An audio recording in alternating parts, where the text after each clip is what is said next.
মামি বললেন, এটা তোমার মামা চালাকি করেছে, যা তুমি বুঝতে পারোনি। তুমি মনে করতে তুমি তোমার স্ত্রীর সাথে আছো, কিন্তু আসলে আমি ছিলাম। তোমার মামা রাতের আধারে আমাকে তোমার রুমে পাঠাতো, আর তোমার স্ত্রীকে অন্য ঘরে নিয়ে যেতেন। তিনি নিজেই সতর্ক থাকতেন যাতে তুমি সন্দেহ না করে। মিমি বললেন, আমি প্রথমে তোমার মামার অনুরোধে বাধ্য হয়ে এসেছিলাম, কিন্তু পরে তোমার প্রতি আকৃষ্ট হতে শুরু করলাম। তোমার কাছ থেকে যে সুখ পাচ্ছিলাম তা তোমার মামা কখনোই দিতে পারতে না। সেই কারণেই আমি নিজেও তোমার প্রতি দুর্বল হয়ে পড়েছিলাম। তোমার মামা যখন এসব চালিয়ে যেতে লাগলেন, আমি নিজে উপভোগ করতে শুরু করলাম। আজকের গল্পটি খুবই মজাদার হতে চলেছে। আমি শিওর বলতে পারি গল্পটি শেষ পর্যন্ত শুনলে তোমাদের দাঁড়িয়ে যাবে। তাই তোমাদের দুটি পায়ে ধরি বলি, ভিডিওটা শুরু থেকে শেষ পর্যন্ত দেখো, তাহলে খুব মজা পাবে। আমি জহির, বয়স 22 বছর। আগে গ্রামে থাকতাম। আমি আমার মামার বাড়িতে কাজ করতাম। মামি দেখতে অনেক সুন্দরী যে কেউ তাকে দেখলে তার প্রেমে পড়তে চাইবে। আমার মামি আমার থেকে বয়সে বড় ছিলেন এবং আমাদের মধ্যে বেশি কথা হতো না। তিনি তার কাজে খুব ব্যস্ত থাকতেন এবং মামার সাথেও কম কথা বলতেন। এক রাতে মামি আমাকে তার রুমে ডাকলেন আর বললেন, জহির, আজ আমার শরীর ভালো লাগছে না, তুমি আমার পাশে শুয়ে থাকো। আমি তার রুমে শুয়ে পড়লাম। মামি লাইট বন্ধ করে দিলেন। এরপর আমি তাকে আমার মতো করে পেয়েছিলাম। কখনো ভাবিনি আমি তাকে এত কাছে পাব। তখন আমি চাকরির খোঁজে ছিলাম, কিন্তু কোথাও চাকরি পাচ্ছিলাম না। একদিন আমার বন্ধু জয়নাল বলল, আমার মামা শহরে থাকেন এবং আমি তোমাকে সেখানে চাকরি দিতে পারবো। আমি বেশি শিক্ষিত ছিলাম না। জানি ভালো চাকরি আমার দ্বারা হবে না, কারণ আমি পঞ্চম শ্রেণী পর্যন্ত পড়াশোনা করেছি, তাই অল্প শিক্ষার কারণে ভালো চাকরি পাওয়া কঠিন ছিল। গ্রামের এখানে ওখানে ছোটখাটো কাজ করে কিছু টাকা উপার্জন করতাম, যা খুবই কষ্ট করছিল। তখন মনে হলো শহরে গিয়ে কিছু কাজ খুঁজে দেখা উচিত।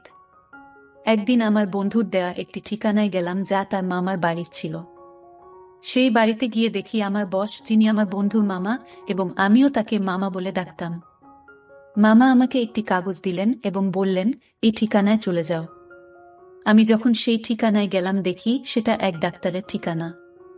মামা বললেন, তিনি আমার বন্ধু। তিনি তোমার কিছু পরীক্ষা করবেন। যদি পরীক্ষাগুলো ভালো হয় তাহলে তোমাকে চাকরি দেব। মামা কথা শুনে আমি কিছুটা ঘাবড়ে গেলাম, কিন্তু ভাবলাম চেষ্টা করে দেখি। ডাক্তারের কাছে গিয়ে তিনি আমার কিছু পরীক্ষা করলেন এবং কিছুক্ষণ পর রিপোর্ট দিলেন। আমি বাসায় ফিরে মামা আমাকে রিপোর্ট দেখালাম। মামা হাসতে হাসতে বললেন, তুমি দেখতে বেশ সুন্দর, তোমার চেহারাও ঠিক আছে, তোমার কাজ নিশ্চিত হয়েছে। এত সহজে কাজ পেয়ে আমি অবাক হয়ে গেলাম এবং ভাবতে থাকলাম, কিভাবে এত সহজেই সুযোগ পেলাম। প্রতিবেদনটি ইংরেজিতে লেখা ছিল এবং পঞ্চম শ্রেণী পাস একজন ব্যক্তির পক্ষে এটি বোঝা সহজ ছিল না। যখন বাড়িতে এসে আমার স্ত্রীকে দেখালাম, আমার স্ত্রী বলল, তুমি অযথা চিন্তা করছো।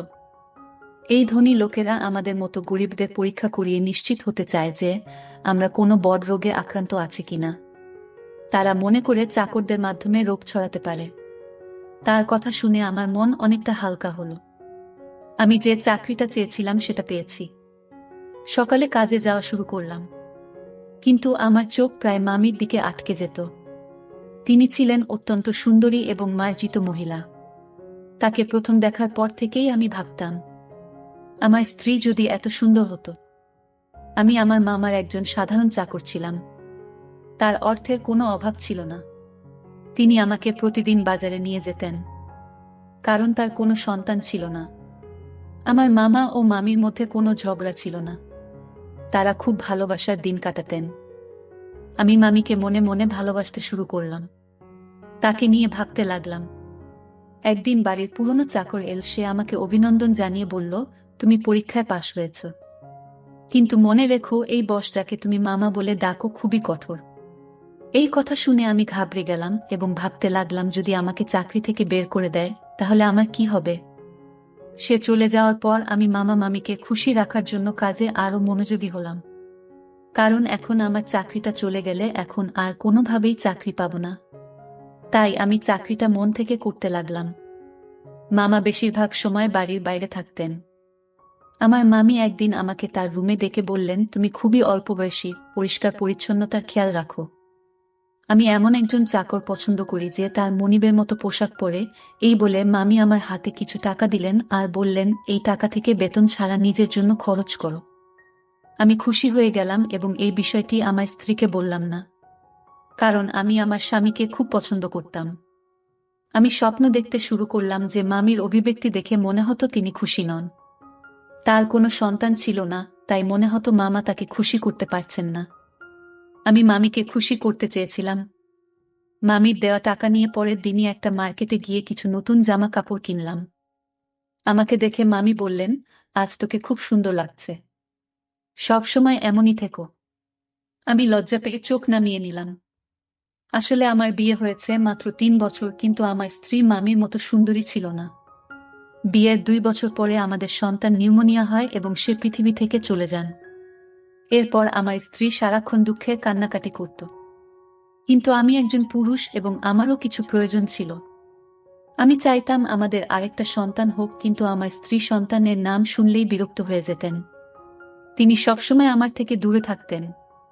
আমার মামিকে দেখে আমার মনোভাব বদলাতে শুরু করেছিল। মামা মামি বিয়ে হয়েছে, ১১ বছর হয়ে গেছে, কিন্তু তাদের কোনো সন্তান নেই।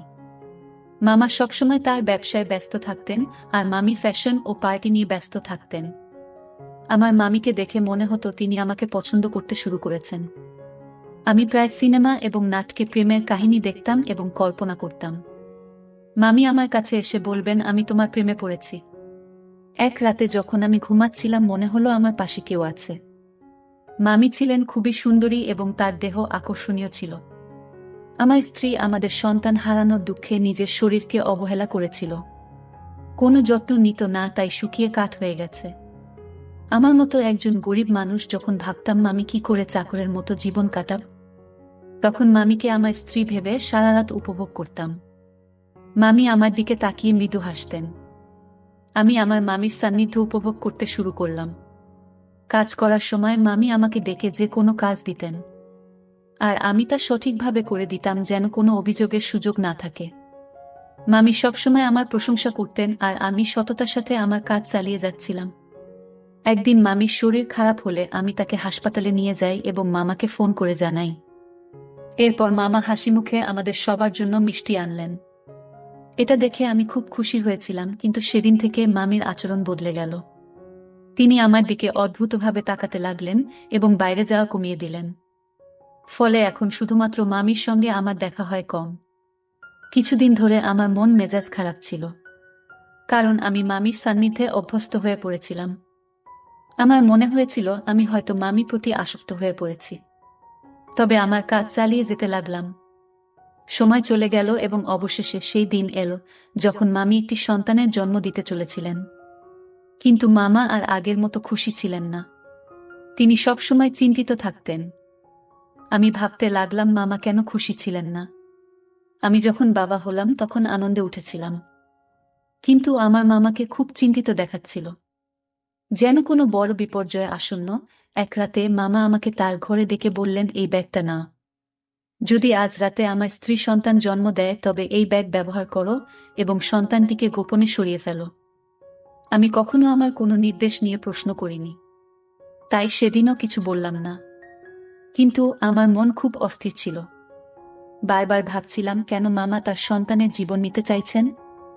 রাত গভীর হলে মামি ঘুমিয়ে পড়লেন, তাই আমি গোপনে তার রুমে গেলাম। মামি তখন চোখ বন্ধ করেছিলেন। আমি মনোযোগ দিয়ে তার দিকে তাকালাম। মামির মুখে সেই চিরচেনা সৌন্দর্য দেখে আমি মুগ্ধ হলাম, কিন্তু আমার অবস্থান মনে করে মামার কথা মেনে নিলাম। মামা নির্দেশ অনুযায়ী কাজ করার জন্য তিনি আমাকে টাকা দিতেন। আমি গোপনে মামার দেয়া ব্যাগটি তুললাম আর বাচ্চাটিকে ব্যাগে ঢোকাতে শুরু করলাম। তখন মামি হঠাৎ আমার দিকে তাকিয়ে হাসলেন। আমি শিশুটিকে লুকিয়ে রাখছিলাম এবং মামি আমাকে দেখে বললেন, তুমি কি সত্যিই শিশুটিকে হত্যা করতে চাও? মামি আমাকে জিজ্ঞাসা করলেন, তুমি কি তোমার মামার নির্দেশে এসব করছো? আমি চমকে উঠলাম এবং বললাম, আপনি এটা কি বলছেন? মামি বললেন, তোমার মামা এই শিশুটিকে মেরে ফেলতে চায়, কারণ সে ভয় পায় যে এই শিশুটি তার নয়। তার কথা শুনে আমি স্তব্ধ হয়ে গেলাম। আমি অবাক হয়ে ভাবতে লাগলাম, এত কিছুর পরও এটা কিভাবে সম্ভব? মামি বললেন, তোমার মামা সন্দেহ করছে যে এই শিশুটি তার নয়, তুমি এর বাবা, তাই সে এই কাজটি করতে বলেছে। সেই শিশুটির বাবা তুমি। এই কথা শুনে তাকে বললাম, তবে আপনি কেন বলছেন আমি এই শিশুটির বাবা? আমি এসব কথা শুনে স্তব্ধ হয়ে গেলাম। আমি বললাম, আপনি কি চান আমি এই শিশুটিকে বাঁচিয়ে রাখি না? মামি হাসলেন এবং বললেন, এই শিশুটিকে জঙ্গলে ফেলে দিও না, কারণ এই শিশুটির বাবা তুমি। আমি আরো বিভ্রান্ত হয়ে গেলাম, কারণ মামি বলেছিলেন যে তিনি কখনো আমাকে স্পর্শ করেননি। তার কথাগুলো শুনে আমার মনে হলো আমি যেন স্বপ্ন দেখছি। আমি সোফায় বসে ভাবতে লাগলাম, এত সুন্দর একজন মহিলার সাথে যাকে আমি মামি বলে ডাকি এমন কিছু ঘটেছে কি? আমি মামিকে জিজ্ঞেস করলাম, আপনি এত সুন্দরী কিন্তু কেন এমন করলেন? মামি বললেন, আমি খুব সুন্দরী, কিন্তু আমার পরিবার খুব গরিব ছিল, তাই আমি তোমার মামার সাথে দেখা করতে এসেছিলাম। তোমার মামা মতো ধনী হওয়ার ইচ্ছা ছিল, তাই আমি তাকে বিয়ে করি, আর সে আমাকে প্রস্তাব দেওয়ার সাথে সাথে আমি তৎক্ষণাৎ হ্যাঁ বলেছিলাম, কারণ আমি ধনী হতে চেয়েছিলাম। আমার বাবা মা ও তোমার মামার সাথে বিয়ে দিতে রাজি হয়েছিলেন, কিন্তু বিয়ের কিছুদিন পরেই জানতে পারলাম তোমার মামার সন্তান হওয়ার সামর্থ্য নেই। অনেক চিকিৎসা করানোর পরও কোনো ডাক্তার তাকে সুস্থ করতে পারেনি। তিনি মা হতে চেয়েছিলেন এবং এর জন্য তিনি যা করতে প্রস্তুত ছিলেন। তারপর তিনি তার চাকরির মাধ্যমে একটি অদ্ভুত পরিকল্পনা তৈরি করেছিলেন। তাই তিনি সবসময় চাকরদের নিয়োগের আগে পরীক্ষা করাতেন। তোমার মামা তোমার মাধ্যমে তার পরিকল্পনা সফল করতে চেয়েছিলেন। মামি বললেন, এই শিশুটি তোমারই সন্তান এবং তিনি চান না যে এটি প্রকাশ্যে আসুক। তিনি শুধু জানতে চেয়েছিলেন তিনি বাবা হতে সক্ষম কিনা। তাই আমাকে চাকরের সাথে ঘুমাতে বলেছিলেন। মামির এই কথা শুনে আমি আরো হতবাক হয়ে গেলাম এবং কিছু বলতে পারলাম না।